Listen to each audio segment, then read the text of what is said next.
ঈদের রান্নায় স্বাদ বাড়াতে অন্যতম অনুষঙ্গ বিভিন্ন ধরনের মশলা।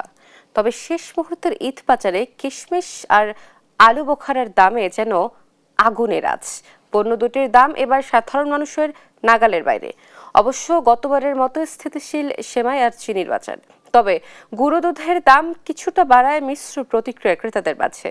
সাদ আহমেদের রিপোর্ট। উৎসবের আমেজ ঘরে ঘরে পৌঁছানোর আগেই তার হাওয়া লেগেছে রাজধানীর খুচরা ও পাইকারি বাজারে। ঈদের রান্নায় অপরিহার্য অনুষঙ্গ হলো বিভিন্ন পদের মশলা। আর সপ্তাহের ব্যবধানে অনেকটা অস্থির হয়ে উঠেছে মশলার বাজার।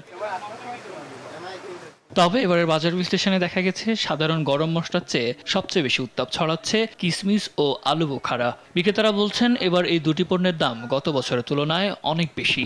কিশমিশ আর আলু বোখারার দামটা অনেক বেশি। 1 কেজি আলু বোখারাতে বাড়ছে আপনার হইলো 750 টাকা। কারণ এই দিনে কিশমিশ আর বোখারার দামটা অতিরিক্ত, আর এমনি সবকিছুর দাম কম। আপনার বোখারা আগে আসলে আমরা বেচছিলাম 600-700 টাকা, এখন হয়ে গেছে 1100-1200 টাকা। মানে 1 কেজিতে 400-500 টাকার মতন দাম পাচ্ছে। কিশমিশও একই 300-400 টাকা পাচ্ছে কিশমিশ আর আলু বোখারা। মনে করলে এই দুইটা জিনিসের দাম বেশি আর বাকিটা একটু মানে কম। মশলা বাজারে যখন অস্বস্তি, তখন কিছুটা স্বস্তির খবর দিচ্ছে সেমাই ও চিনির দাম। ঈদের প্রধান মিষ্টান্ন লাচ্ছা ও লম্বা সেমাইয়ের দাম গতবারের মতোই আছে। স্থিতিশীল রয়েছে চিনির বাজারও। তবে দুগ্ধজাত পণ্যের বাজারে কিছুটা ঊর্ধ্বগতি লক্ষ্য করা গেছে। সেমাই তো এবার তুলনামূলক রেট কম আছে, তেমন বেশি আগের রেটে আছে। লাচ্ছা প্যাকেটগুলো 40 টাকা 45 টাকা ভালো মানের।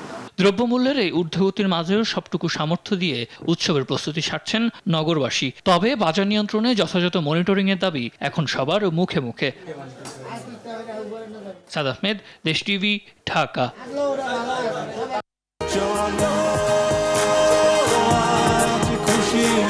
40 বছর ধরে অসংখ্য খুশির মিছিলে ছিল আইডিএলসি, থাকবে আগামীতেও।